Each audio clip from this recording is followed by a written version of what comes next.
दंडवत प्रणाम.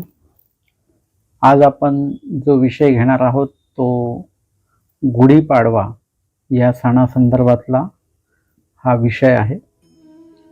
आपण सर्वजणच आता जो गुढीपाडवा सण जो येणार आहे तो आपण सर्वजण साजरा करत असतो. 3.5 मुहूर्तांपैकी एक मुहूर्त त्याला म्हटलं जात असतं आणि साहजिकच आपल्या लोकांचा प्रश्न असतो की मग महानुभाव पंथीयांनी हा सण कसा साजरा करायचा. आता गुढीपाडवा जो आहे आपण जर का त्या सणाच्या संदर्भातले जर का संदर्भ बघितले तर गुढीपाडवा हा एक दिवसाचा सण नाही आहे. गुढीपाडव्याला जी गुढी उभारल्या जाते तर त्या गुढी उभारण्याचा जो काही दिवस आहे तो एक दिवस असू शकत नाही. व्यापकपणे जर का बघितलं तर आपण कुठल्याही वेळेला तो आनंद आपण व्यक्त करू शकतो. या संदर्भामध्ये जे काही कारणं आलेली आहेत, गुढीपाडवा कधीपासून सुरू झाला या संदर्भातले जे कारणं बघितलेली आहेत ती सर्व अन्य धर्मीयांची कारणं आहेत, ज्यामध्ये एका राजाला इंद्राने काही काठी दिलेली होती आणि मग त्या काठीचा सन्मान म्हणून ती काय केली, त्यांनी त्या काठीचं पूजन वगैरे सगळं ते केलं आणि त्याचं बघून इतरही राजांनी ते केलं आणि तेव्हापासून गुढीपाडवा हा जो सण आहे तो सुरुवात झाला असं म्हटलं जातं. दुसरं उदाहरण त्याला दिलं जातं की ब्रह्मदेवाने याच दिवशी सृष्टी निर्माण केली असं म्हटलं जातं. आता महानुभाव पंथीयांच्या दृष्टीने बघितलं तर या सृष्टीची रचना जी आहे ते परमेश्वराच्या प्रवृत्तीने माया सृष्टीचा संहारही करते आणि माया सृष्टीची रचना करते. म्हणजे हे कारण आपल्यासाठी थोडंसं आपण बाजूला ठेवूया. आणि तिसरं कारण देतात की जेव्हा वनवासातनं जेव्हा श्रीराम हे अयोध्येला आले ते याच दिवशी आलेले होते आणि त्या दिवसापासून हा गुढीपाडवा हा सण जो साजरा केला जातो. असे त्याचे 1, 2 नव्हे तर 3 कारणं सांगितल्या गेलेली आहेत.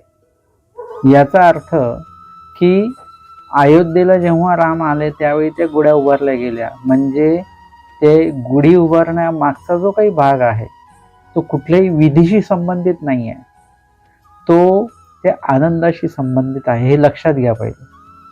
म्हणजे जेव्हा केव्हा आपल्याला आनंद होईल त्यावेळेला, म्हणजे तो आनंद त्या कोटीचा तो आनंद असेल तर त्यावेळेला ती गुढी जी आहे ती गुढी उभारल्या जाऊ शकते, उभारल्या जाते. आणि महाराष्ट्रामध्ये म्हणा किंवा भारतामध्ये म्हणा ती परंपरा आहे. यामध्ये आपल्याला लीळाचरित्राचं प्रमाण जर का आपण बघितलं तर आमचे स्वामी जिथे कुठे काही गावाला गेलेले आहेत, मग अचलपूरला स्वामी आले रामधरण्या राजासोबत, त्यावेळी सुद्धा तिथे गुढी तोरणे वगैरे जे आहेत ते उभारल्या गेलेली आहे, सगळे संमार्जन केल्या गेलेले आहेत.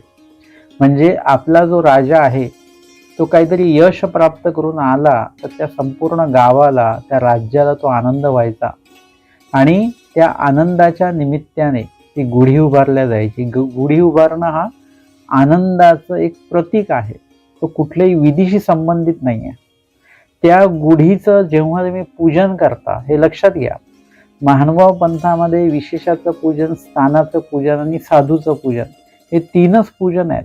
या व्यतिरिक्त जेव्हा तुम्ही अजून 4थ्या ठिकाणी जेव्हा गंध लावाल, फुलं वाहाल, तर त्या ठिकाणी ते मग विकल्पजनित क्रिया सुरू होत असते. आणि म्हणून हे लक्षात घ्या की कुठल्याही इतर वस्तूंचं जे पूजन आहे ते पूजन आपण करून, याचं महानुभाव पंथामध्ये कलश मांडूच नाही.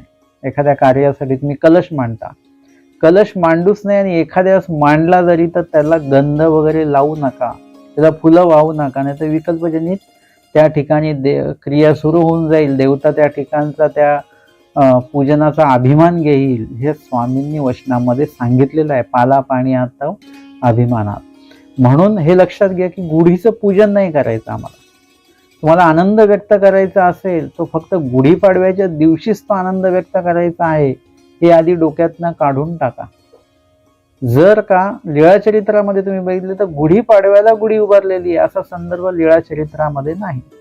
लीळाचरित्रामध्ये जेव्हा केव्हा स्वामी त्या गावाला गेलेले आहेत आणि त्याची पूर्वसूचना वगैरे आहे, तर मग अशा वेळेला त्या ठिकाणी त्या गुढी तोरणे वगैरे जे आहेत स्वामींच्या त्या आगमनाच्या निमित्ताने ते गुढ्या उभारल्या गेलेल्या आहेत. आजच्या काळातही जेव्हा केव्हा एखादी पदयात्रा जेव्हा एखाद्या गावाकडे येणार आहे, तर त्या गावातले जी काही सगळी लोक आहेत ती खूप आनंदामध्ये असतात आणि ते असं बघायला मिळतं की ते काय करतात, गावामध्ये गुढ्या उभारतात.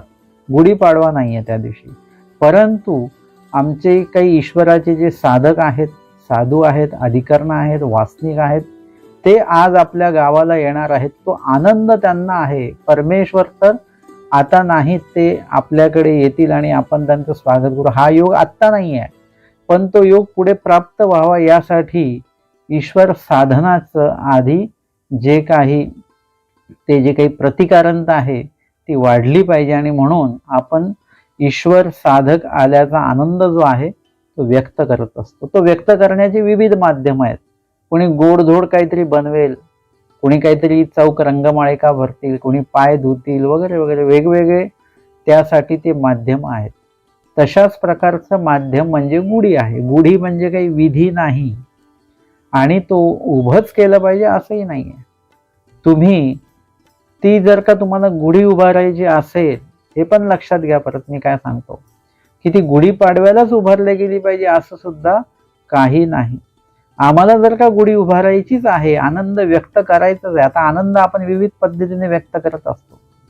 आपण नवीन कपडे घालत असतो, दागिने घालत असतो, काही गोड धोड वगैरे काही नेहमीपेक्षा वेगळं भोजन आपल्याकडे तयार होत असतं, चांगल्या प्रतीचं पैकीचं, आणि सोबतच अजून काही गोष्टी आहेत त्या नवीन दिवसाच्या किंवा त्या आनंद व्यक्त करण्याच्या माध्यमातून ते आपण करत असतो. काही लोक गोड खातात. गोड खाऊन काय होतो, तेवढाच पुरतं ते एक निमित्त होतं की आजचा सण आहे म्हणून आम्ही इथे करतो आहोत. परंतु त्या सणाला जर का विधीचं जर का तुम्ही निमित्त ठरवलं की मग ते विकल्पाकडे, असं होळीच्या संदर्भातलं मी सांगितलेलं होतं तुम्हाला, तर त्याच्यामध्ये सुद्धा विकल्पाकडे जातं ती क्रिया. तर तसं करू नका. होळीच्या दिवशी पुरणपोळी बनवण्याचं कुठलंही उदाहरण महानुभाव पंथामध्ये नाहीत आणि जग का बनवतं हे ते जगाला विचारा, का बनवलं जातं ते.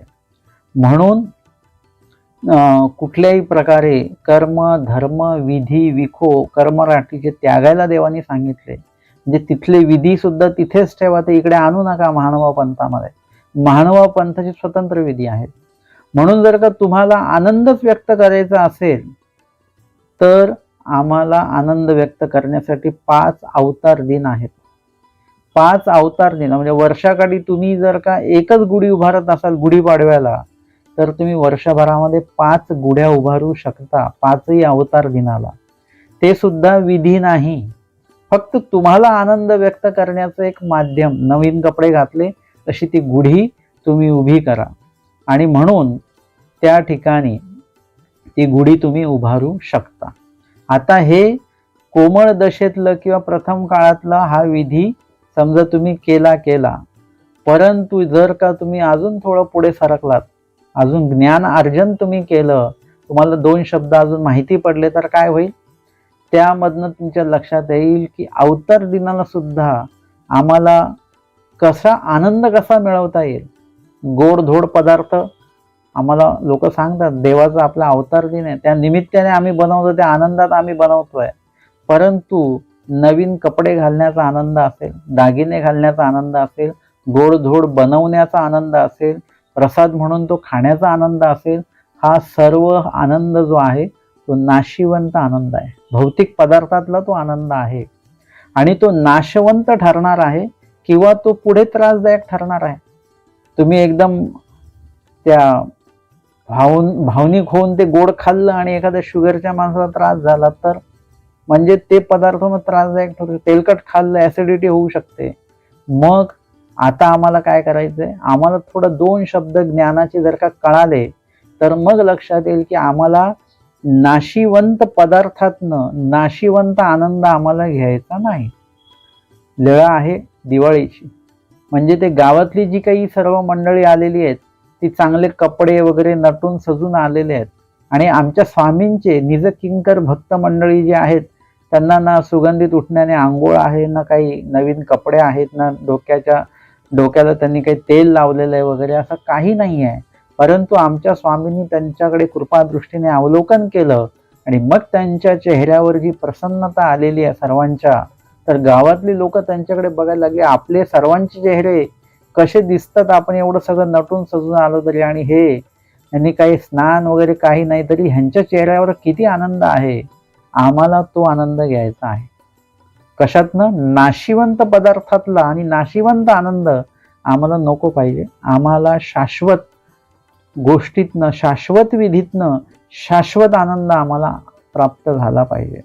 आणि म्हणून जेव्हा तुम्ही थोडं 1-2 पावलं पुढे जाल ज्ञान अर्जन केल्यानंतर, मग तुम्हाला कळेल की आपण जे काही खातो पितोय गोडधोड वगैरे ह्याच्यातनं तो जो आनंद आहे काही वेळासाठी, परंतु आता आम्हाला अवतार दिनाच्या दिवशी जास्तीत जास्त नामस्मरण करायचं आहे, जास्तीत जास्त लीळेंचं चिंतन करायचं आहे, चर्चा मंथन घडून आणायची आहे, सर्वांची भेटीगाठी घेऊन धर्म वार्ता धर्मचर्चा आम्हाला घडवून आणायची आहे, स्मरण करायचं आहे. तो जो आनंद आहे तो नाशिवंत गोष्टीतनं आलेला आनंद नाही, तो शाश्वत जे काही परमेश्वराने प्रस्थापित केलेला जो विधी आहे तो शाश्वत आहे. आणि त्या शाश्वत विधीतनं जो आनंद प्राप्त होणार तोही शाश्वत राहणार आहे. शाश्वत म्हणजे तो आनंद तेवढ्या वेळापुरताच आहे जेवढ्या वेळ तुम्ही त्या विधीमध्ये, परंतु त्या आनंदामुळे जे काही तुम्हाला प्राप्त होणार आहे ते मात्र तुमच्या प्राप्तीपर्यंत म्हणा किंवा तुमच्या त्या विधी आचरणामध्ये ते वृद्धिंगत होत जाणारा आहे. आणि म्हणून नुसतंच गोडधोड बनवलं आणि अवतार दिन साजरा केला पेक्षा पण आम्हाला काय करायचं आहे? स्मरणातनं, विधी आचरणातनं, मार्गामध्ये जाऊन सेवादास्य करणं, यातनं किंवा अशक्त साधूंची सेवा करणं, अशा माध्यमातून सुद्धा तुम्ही तो आनंद जो आहे तो प्राप्त करू शकता. आणि त्याच्यातनं जे काय मिळणार आहे ते ईश्वराची कणव, अधिकार आणि योग्यता या गोष्टी तुमच्या वाढणार आहे. आणि म्हणून महानुभाव पंथीय जी काही थोडी वासनिक दशेकडची जी मंडळी आहेत, उपदेशी दशेकडची नाहीत, वासनिक दशेकडची जी मंडळी आहेत त्यांचं थोडंफार अध्ययन आहे, स्मरण आहे, त्याच्यामुळे त्यांना हा जो विषय आत्ता जो मी मांडला शाश्वत अशाश्वत आनंदाच्या संदर्भातला, तो नक्कीच अशा उपदेशांच्या, अशा वासनिकांच्या नक्कीच लक्षात येईल. आणि म्हणून आम्हाला हे लक्षात घ्या की आम्हाला वर्षातील 5 दिवस असे आहेत ज्या दिवशी आम्ही गुढी उभारू शकतो. ज्या दिवशी तुमच्याकडे कोणी अधिकरण येणार असतील त्या दिवशी तुम्ही गुढी उभारू शकता. म्हणजे आम्हाला तो आनंद व्यक्त करण्यासाठी इत्यादी सर्व काही क्षण आहेत, दिवस आहेत, त्यावेळेला सुद्धा तुम्ही तो सण साजरा करू शकता. आणि म्हणून या ठिकाणी तुम्ही जे सण साजरे करता त्याला कुठल्याही कर्मराटीच्या विकल्पजनित गोष्टींचा स्पर्श नसला पाहिजे हे लक्षात घ्या. आणि त्या दिवशी तर त्या गोष्टी अजिबात आपण करता कामा नये. आणि म्हणून आम्हाला नामस्मरण वगैरे या माध्यमातूनच तो आनंद व्यक्त करायचा आहे. गुढी उभारायची नाही असं मी म्हणालो नाही, पण ते उभारण्याचे दिवस जर का आपण बदलले तर ते आमचे हक्काचे दिवस आहेत. 5ही अवतार दिन किंवा अधिकरण भेटी हे आमचे हक्काचे दिवस आहेत, हक्काचे क्षण आहेत. आणि त्या शाश्वत त्या गोष्टीतनं ते शाश्वतच आनंद आम्हाला त्यावेळेला प्राप्त होईल. आणि म्हणून आज आपण आजच्या या सत्रामध्ये हा गुढी उभारण्याच्या संदर्भातला विषय या ठिकाणी श्रवण आणि चिंतन केलेला आहे. दंडवत प्रणाम.